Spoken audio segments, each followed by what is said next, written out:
नमस्कार दोस्तों, स्वागत है आपका इस स्पेशल वीडियो में। आज हम बात करेंगे नेपाल के उन सड़कों की जहां युवा पीढ़ी खासकर जेन जी ने सरकार के खिलाफ खुला विद्रोह कर दिया है।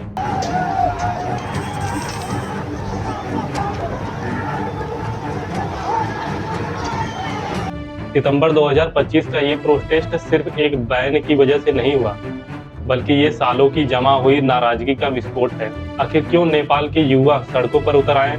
क्यों संसद और सुप्रीम कोर्ट तक आग लग गई? और क्या ये आंदोलन देश की राजनीति बदल देगा? इस लॉन्ग वीडियो में हम पूरी कहानी को स्टेप बाय स्टेप समझेंगे। तो चलिए शुरू करते हैं। दोस्तों, नेपाल एक ऐसा देश है जो हिमालय की गोद में बसा है, लेकिन राजनीतिक रूप से हमेशा उथल पुथल में रहा है।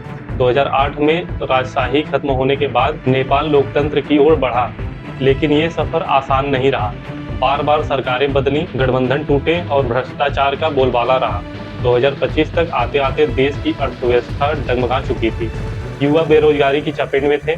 40% से ज्यादा युवा बिना नौकरी के भटक रहे थे। अमीर गरीब की खाई बढ़ती जा रही थी और नेपोटिज्म भाई भतीजावाद ने सिस्टम को खोखला कर दिया था। कल्पना कीजिए, एक युवा जो कॉलेज पास करता है, लेकिन उसको नौकरी करने के लिए विदेश भागना पड़ता है। घर में भ्रष्ट नेता और उनके नेपो किड्स दिखते हैं जो बिना मेहनत के ऊंचे पदों पर पहुंच जाते हैं। ये नाराजगी सालों से जमा हो रही थी।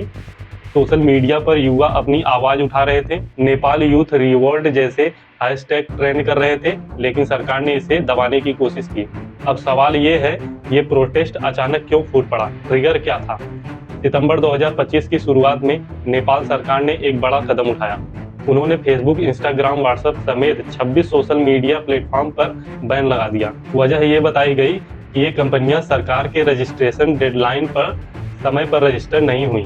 सरकार का कहना था कि ये नेशनल सिक्योरिटी के लिए जरूरी है, लेकिन युवाओं ने इसे सेंसरशिप का हथियार माना। दोस्तों, सोशल मीडिया नेपाल के युवाओं की आवाज थी। यहाँ वे अपनी समस्याएं शेयर करते, प्रोटेस्ट प्लान करते थे। बैन लगते ही हजारों युवा सड़कों पर उतर आए। काठमांडू की सड़कें भर गईं। नारे लगे, सोशल मीडिया फ्री करो, भ्रष्टाचार खत्म करो। ये बैन सिर्फ स्पार्क था, असली आग तो पहले से सुलग रही थी। लेकिन दोस्तों, ये सिर्फ बैन की बात नहीं है। प्रोटेस्ट की जड़ें गहरी हैं। सबसे बड़ा मुद्दा भ्रष्टाचार। नेपाल में नेता और उनके रिश्तेदारों ने देश को लूटा है। नेपो किड्स यानी नेताओं के बच्चे बिना क्वालिफिकेशन के मिनिस्ट्रिया और बिजनेस कंट्रोल करते हैं। युवा कहते हैं, हम मेहनत करते हैं पर हमें कुछ नहीं मिलता, और उनके बच्चे कनेक्शन से ऊपर पहुंच जाते हैं। नेपाल की जीडीपी ग्रोथ रुकी हुई है, युवाओं के पास जॉब्स नहीं है, इसलिए लाखों माइग्रेट वर्कर्स के रूप में मलेशिया और कतर जाते हैं। घर लौटते तो गरीबी। प्रोटेस्टर्स चिल्लाते हैं, हमारा देश, हमारी युवा शक्ति बर्बाद हो रही है। सरकार ने कोविड के बाद रिकवरी नहीं की, इन्फ्लेशन बढ़ा है, बिजनेस बंद हुए।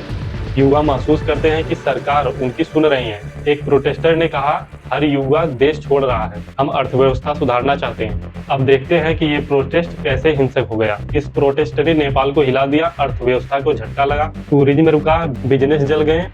पोस्ट 20 में कहा गया है, युवा अपनी ही संपत्ति जला रहे हैं, लेकिन युवाओं का कहना है ये जरूरी था, बदलाव बिना दर्द के नहीं आता। दोस्तों, ये नेपाल का सबक है, युवा शक्ति को नजरअंदाज मत करो। भारत जैसे पड़ोसी देशों के लिए भी एक चेतावनी है। दोस्तों, नेपाल का ये प्रोटेस्ट हमें सोचने पर मजबूर करता है। सोशल मीडिया बैन सिर्फ बहाना था, असली लड़ाई सिस्टम से है। क्या नेपाल में बदलाव होगा? कमेंट्स में बताएं। अगर ये वीडियो अच्छा लगा तो हमारा चैनल सब्सक्राइब करें। जय हिंद।